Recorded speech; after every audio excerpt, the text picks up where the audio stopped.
أعوذ بالله من الشيطان الرجيم. بسم الله الرحمن الرحيم. واجعلني من ورثة جنة النعيم واغفر لأبي إنه كان من الضالين ولا تخزني يوم يبعثون يوم لا ينفع مال ولا بنون إلا من أتى الله بقلب سليم. بسم الله الرحمن الرحيم. إن الحمد لله نحمده ونستعينه ونستغفره ونتوب إليه ونعوذ بالله من شرور أنفسنا ومن سيئات أعمالنا. من يهد الله فلا مضل له ومن يضلل فلا هادي له. أشهد أن لا إله إلا الله وحده لا شريك له وأشهد أن محمدا عبده ورسوله صلى الله عليه وعلى آله وصحبه وسلم تسليما كثيرا. يا أيها الذين آمنوا اتقوا الله حق تقاته ولا تموتن إلا وأنتم مسلمون. يا أيها الناس اتقوا ربكم الذي خلقكم من نفس واحدة وخلق منها زوجها وبث منهما رجالا كثيرا ونساء واتقوا الله الذي تساءلون به والأرحام إن الله كان عليكم رقيبا. Bapak Ibu jamaah Masjid Taqwa yang dirahmati oleh Allah, Assalamualaikum warahmatullahi wabarakatuh.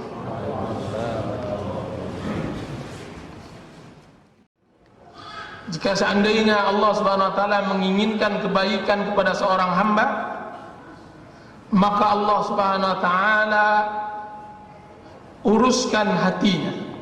Allah Subhanahu wa taala betulkan hatinya. Dan Rasulullah SAW bersabda, "Ala inna fil jasadi mudghah." Ketahuilah sesungguhnya di dalam tubuh itu ada segumpal daging. Idza saluhat saluhal jasadu kulluh wa idza fasadat fasadal jasadu kulluh. Jika seandainya dia baik, maka baiklah seluruh badan, dan jika seandainya dia buruk, maka buruklah seluruh badan. Ala wahyal qalb. Ketahuilah sungguhnya dia adalah hati. Dan hati inilah yang akan menyelamatkan seseorang dari api neraka dan azab yang pedih. Dan dialah yang akan mengantarkan seseorang kepada hidayah Islam. Allah Subhanahu wa taala berfirman, "Yauma la yanfa'u malun wala banun illa man atallaha biqalbin salim."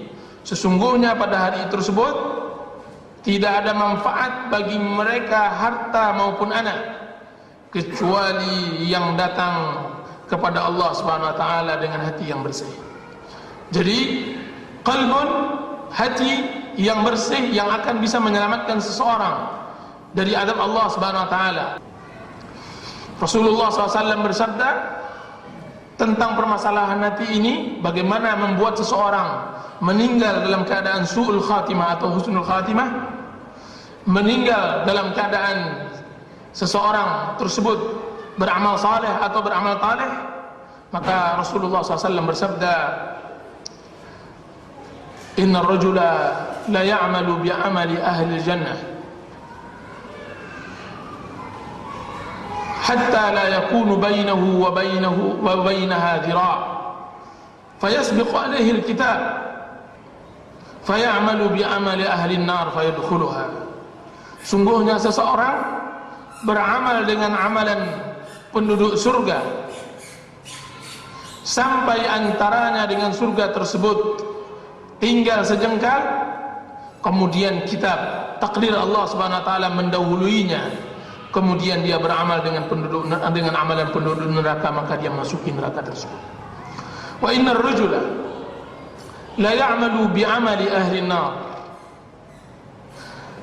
hatta la yakunu bainahu wa bainaha illa dhira' fayasbiqu alayhi al-kitab fayamalu bi amali ahli jannah fayadkhuluha. Dan sungguhnya seseorang beramal dengan amalan penduduk neraka, kemudian antara dia dengan neraka tersebut hanya tinggal sejengkal, kemudian takdir menentukan yang lain kepadanya, kemudian dia beramal dengan amalan penduduk surga, kemudian dia memasukinya. Dan lihatlah, sesungguhnya amalan orang yang tadi berletih beramal saleh, kan tapi lihat di penghujungnya Allah matikan dia dalam keadaan sulh khatimah. Dan lihat, seseorang yang beramal dengan penduduk neraka, beramal saleh, berlaku bermaksiat kepada Allah Azza wa Jalla, kemudian di akhir hidupnya Allah tuntun dia kepada jalan kebenaran, kemudian dia masuk surga. Berkata Ibnu Rajab rahimahullahu taala, sesungguhnya orang yang beramal dengan amalan penduduk surga akhirnya dia masuki neraka, atau sebaliknya, itu karena permasalahan adalah permasalahan hati. Karena riwayat yang diriwayatkan oleh Imam Bukhari, dari riwayat yang dikeluarkan oleh Abu Dawud tersebut, Rasulullah SAW menambahkan fima yabdu linnas, yaitu kiranya orang yang beramalan dengan penduduk surga, dia beramal akan tapi untuk mengharapkan riya, mengharapkan pujian manusia. Fima yabdu linnas, yaitu dia beramal dengan amalan surga yang nampak oleh manusia. Berarti selama ini dia tidak pernah memperbaiki dirinya, memperbaiki hatinya. Maka dia tidak mendapatkan kebahagiaan di dunia dan tidak mendapatkan kebahagiaan di akhirat. Hati ini yang harus selalu seseorang minta agar Allah Subhanahu wa taala luruskan dan Allah Subhanahu wa taala betulkan. Allah Subhanahu wa taala, Rasulullah SAW menganjurkan seorang muslim untuk menutup akhir salatnya dengan doa tersebut, ya muqallibal qulub tsabbit qalbi ala dinik. Wahai zat yang memutarbalikkan hati, tetapkanlah hatiku di atas agamamu. Ya musarrifal qulub sarrif qalbi li ta'atik. Wahai zat yang memalingkan hati, palingkan hatiku di atas ketaatan kepadamu. Berarti doa yang harus dia tuntun selalu agar dia mendapatkan hati yang bersih, hati yang baik. Ketika hati dia tidak baik, maka maksiat, maka hidayah tidak pernah datang. Hatinya membatu, sebagaimana hati-hati orang-orang yang telah ditentukan oleh Allah Subhanahu wa taala kebinasaan dan kesengsaraan untuk mereka. Allah mengatakan tentang orang Yahudi, yang mengatakan waqalu qulubuna ghulf. Mereka mengatakan hati mereka ghulf, tertutup. Bal qasat qulubuhum fahiya kaljarah. Hati mereka kasat, hati mereka keras seperti api, seperti batu. Bal asyaddu qaswah, bahkan lebih keras daripada. Nah, hati-hati yang seperti ini yang harus dijauhkan. Ketika hati sudah baik, ketika hati telah ditundukkan, ketika hati telah diperiksa oleh seseorang, maka mudah baginya untuk menerima kebenaran, untuk menampung hidayah di jalan Allah Subhanahu wa taala. Dan hati yang seperti ini Allah Subhanahu wa taala perlakukan dengan beberapa sebab, dengan berbagai macam bentuk sebab. Kadang-kadang Allah Subhanahu wa taala lembutkan hatinya dengan musibah yang Allah timpakan kepadanya, dengan musibah yang Allah timpakan kepadanya.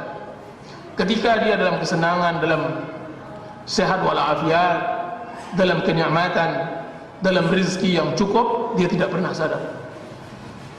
Ketika itu Allah Subhanahu wa taala menginginkan kepadanya kebaikan, Allah sadarkan dia dengan sakit, Allah sadarkan dia dengan pencabutan nikmat sementara, Allah sadarkan dia dengan kekurangan dalam rezeki dan semacamnya, kemudian Allah Subhanahu wa taala tuntun kepada kebenaran.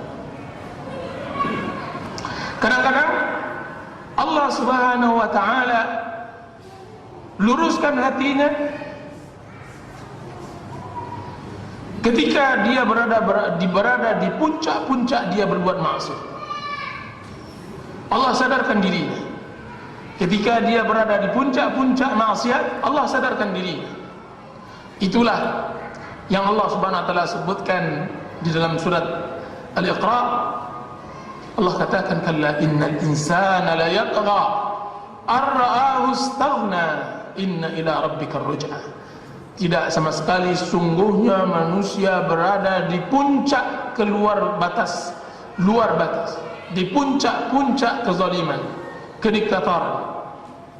Ar-ra'ahu istaghna, ketika dia melihat dirinya tidak membutuhkan Allah Azza wa Jalla, inna ila rabbikar ruj'ah, sungguhnya kepada Allah Subhanahu wa taala dia akan kembali.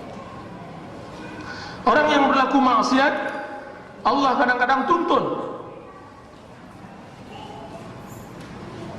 Karena maksiat mempunyai kesedihan, karena maksiat mempunyai kekosongan. Maksiat adalah kesedihan mutlak, kesengsaraan mutlak, kebinasaan mutlak. Ketika dia berada di puncak-puncak maksiatnya, Allah arahkan dia kepada kebenaran. Allah arah.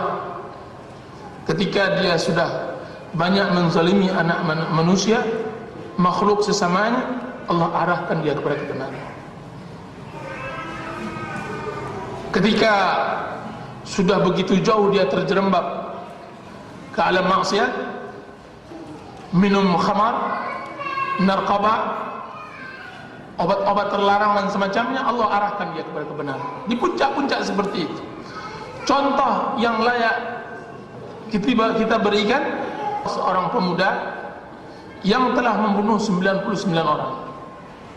Tiba-tiba kesadaran muncul. 99 orang dia bunuh. Kesadarannya muncul. Kenapa sadarnya muncul? Dia berpikir, apa yang dia perbuat untuk di dunia ini? Hanya untuk membunuh orang?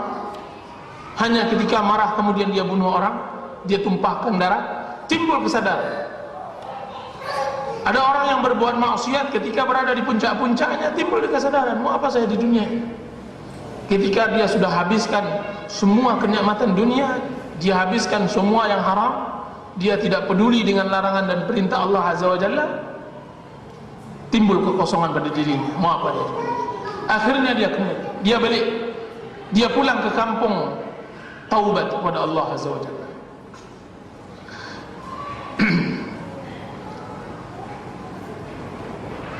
Hati ini dia bagaikan mutiara, bagaikan mutiara. Orang yang Allah Subhanahu wa taala telah pilih hatinya, dia mutiara. Sekalipun tercampak dalam lumpur, dalam tempat yang kotor, dia tetap mutiara. Allah Subhanahu wa taala suatu saat akan menuntunnya kepada kebaikan dan kebenaran. Itulah bertemu antara hati, dan dia adalah cahaya, dengan Al-Quran dan Sunnah, dan dia adalah cahaya. Ketika bertemu cahaya hati dengan cahaya Islam, maka dia akan menghasilkan hidayah.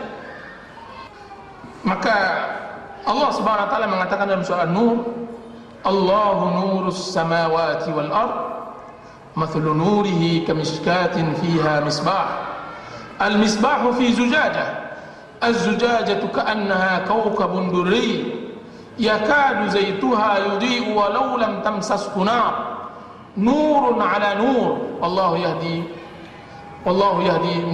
li nurihi man yasha. Allah katakan, sesungguhnya Allah yang memberi cahaya langit dan bumi. Perumpamaan cahaya Allah Subhanahu wa taala bagaikan lentera yang di dalamnya ada sumbu,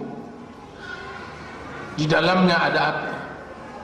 Apinya hidup nyaris tanpa perlu menghidupkan api. Jadi api di dalam sumbu tersebut hidup, di dalam lentera tersebut hidup tanpa perlu menghidupkan api lagi.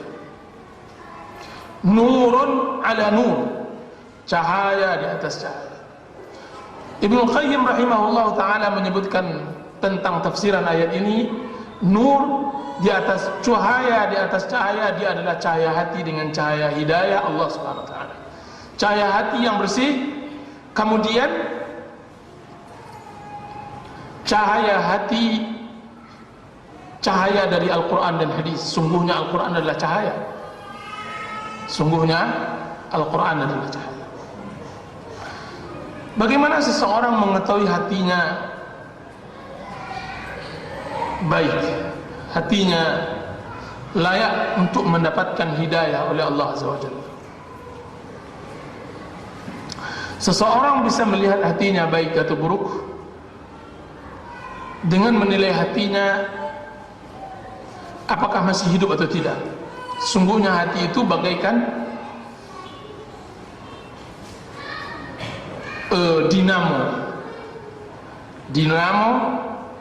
dinamo itu ada yang mati tidak bisa dipakai lagi, dibuang, dijual kiloan. Ada lagi dinamo yang masih hidup, ada lagi yang dinamo masih baru. Kalau seandainya ingin kita menguji kepekaan hati itu baik atau tidak, maka hadapkan dia dengan permasalahan-permasalahan di bawahnya. Sekiranya hati masih tersentuh dengan hati masih mempunyai kasih sayang pada makhluk, maka hati itu masih baik. Di dalam hadis Rasulullah SAW mengatakan bahwa seorang pelacur masuk surga. Seorang pelacur masuk surga. Ceritanya, karena pelacur tersebut ketika dia kehausan di padang pasir, kemudian dia dapatkan sumur, didapatkan sumur di dalamnya air, dia minum. Ketika dia keluar dari sumur tersebut, dia dapatkan seekor anjing yang menjilat tanah karena kehausan.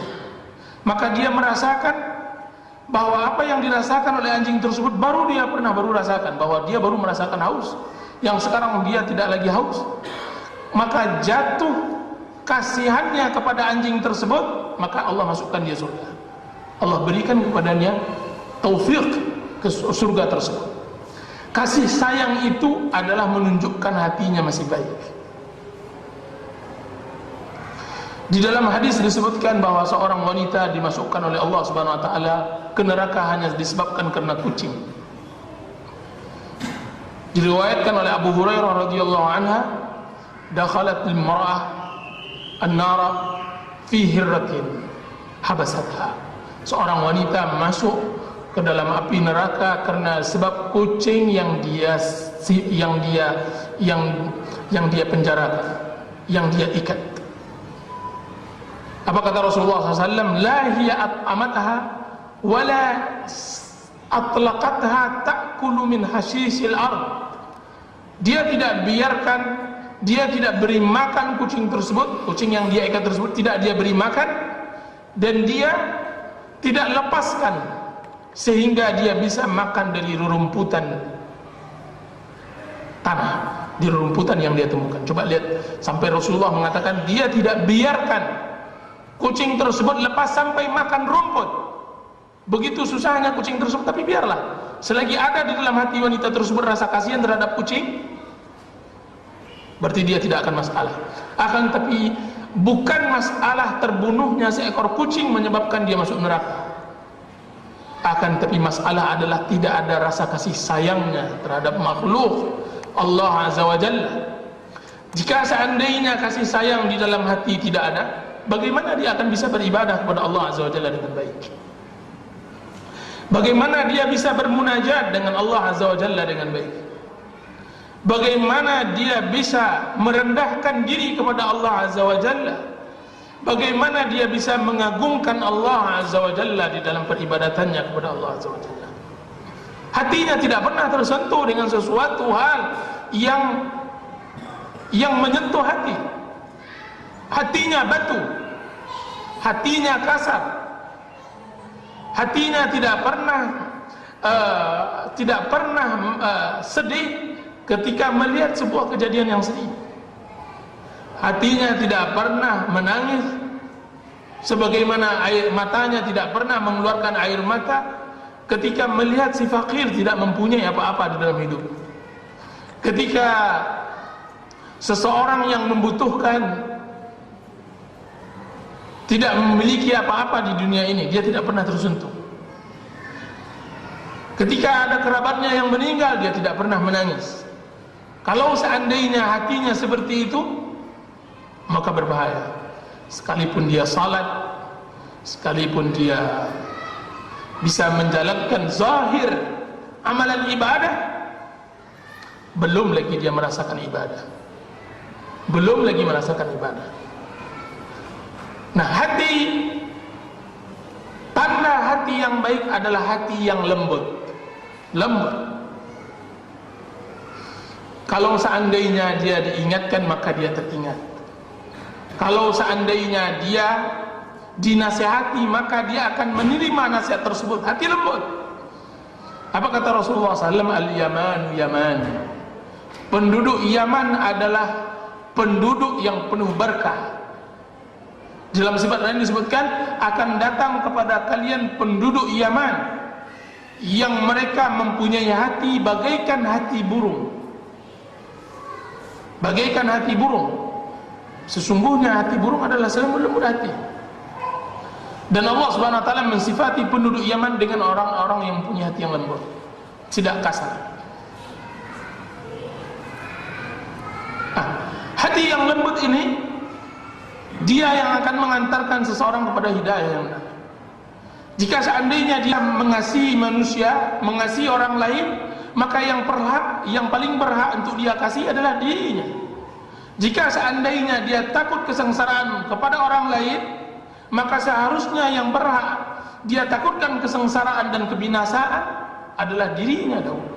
Jika seandainya dia tidak rela orang lain ditimpakan kesusahan dan kesedihan, maka yang paling berhak untuk mendapatkan kebahagiaan dan kesenangan adalah dirinya. Makanya hati yang akan bisa ditimpakan kebenaran, diberikan oleh Allah Subhanahu wa taala hidayah, adalah hati yang lembut. Ketika ada fakir, anak miskin, diomongkan dia tersentuh. Kejadian yang sangat menyedihkan, dia menangis. Kejadian yang memang menyentuh hatinya, maka dia akan tersentuh. Itulah sifat seorang mukmin. Sifat seorang mukmin hatinya begitu. Kalau hatinya tidak begitu, maka dia tidak mukmin. Apa kata Allah Subhanahu wa taala? Fadzakir fa inna dzikra tanfa'ul mu'minin. Berilah ingatan, sesungguhnya ingatan akan memberi manfaat kepada kaum mukminin. Tanda hati-hati yang tidak baik adalah hati yang keras. Tanda hati yang tidak baik adalah hati yang menolak kebenaran dan mencela manusia. Makanya di dalam Islam, hati yang tidak baik itu dikategorikan bermacam. Pertama, tanda hati adalah hati juhud, hati pengingkaran, hati yang ragu, syak, hati yang berpaling, i'rad, hati yang mengingkari adalah hati yang tidak mau menerima kebenaran dan hidayah, sekalipun dia sadar bahwa itu adalah sebuah kebenaran. Dia paham dan dia sadar bahwa apa yang disampaikan kepadanya itu adalah kebenaran mutlak, akan tetapi dia ingkari dan dia tidak mau menerima kebenaran tersebut, sekalipun itu dia akui. Itulah yang disebut oleh Allah Subhanahu wa taala, mengatakan wajahadu biha wastayqanatha anfusuhum zulman wa 'uluwa. mereka mengingkarinya, akan tetapi jiwa mereka menyakininya. Coba lihat, ini sangat berbahaya hati yang seperti ini. Dia yakin akan kebenaran, akan tapi dia ingkari. Akibat apa yang terjadi? Pengingkaran tersebut akibat apa? Zulman wa uluwa. Akibat perlakuan zalim terhadap Allah Azza wa Jalla dan sebelumnya terhadap dirinya, dan kesombongan. Dia sombong dan dia zalim terhadap dirinya.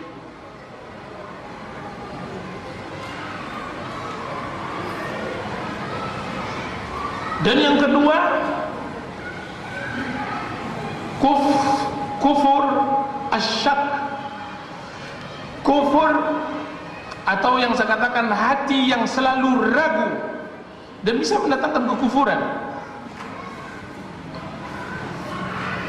Dia di dalam hidup ini tidak pernah mempunyai sebuah keyakinan.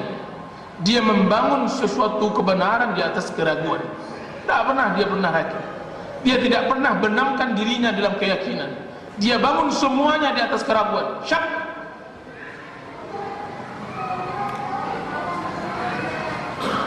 Maka dia tidak yakin akan adanya hari akhirat.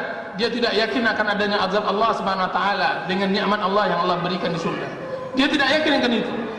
Dia yakin apa yang nampak oleh matanya, atau yang bisa diraba oleh tangannya, atau yang bisa disentuh oleh kulitnya. Itu yang dia yakini. Selain dari itu dia tidak ingin.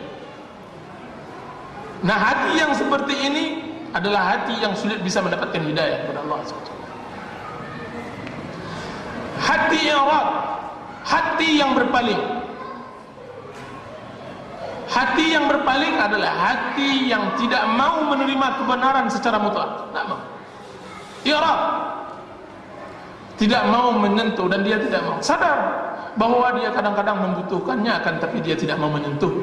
Takut untuk menyelamatkan hawa nafsu syahwatnya saja. Jadi dia berpaling dari ajaran Islam, dari kebenaran, bukan karena apa-apa, akan tapi dia rasakan takut sesuatu itu akan hilang nanti. Kenikmatan yang selama ini dia nikmati itu hilang, maka dia berpaling. Hati yang seperti ini sangat berbahaya. Dan yang keempat, hati iba wal istikbar, hati orang yang enggan dan sombong kepada kebenaran, sebagaimana sombongnya iblis untuk sujud kepada Adam alaihissalam, seperti enggannya syaitan untuk beribadah kepada Allah Azza wa Jalla hanya sebatas kesombongan saja. Makanya Allah menjamin orang-orang seperti itu tidak akan masuk surga selama-lamanya.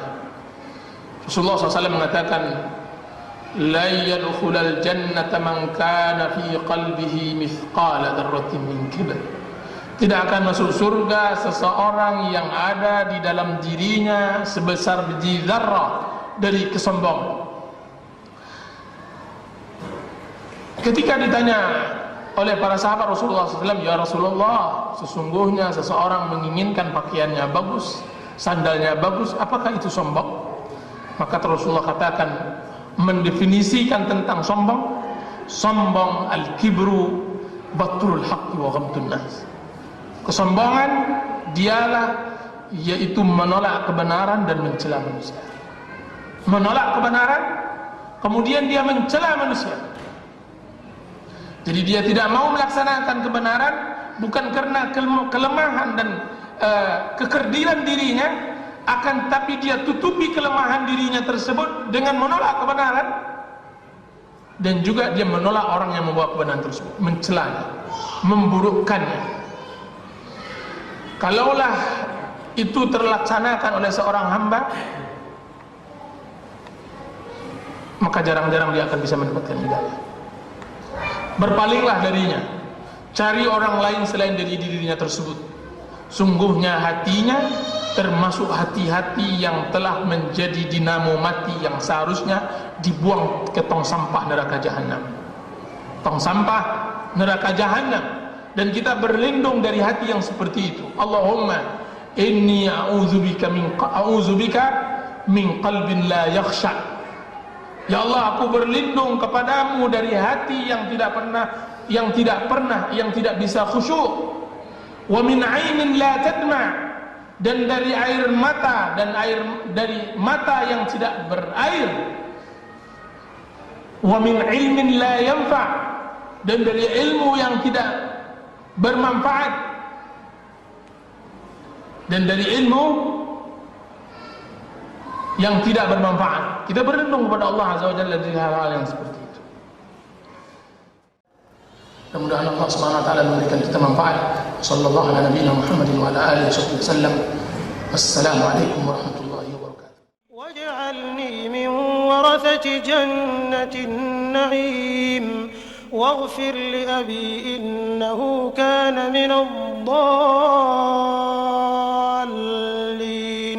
ولا تخزني يوم يبعثون يوم لا ينفع مال ولا بنون إلا من أتى الله بقلب سليم.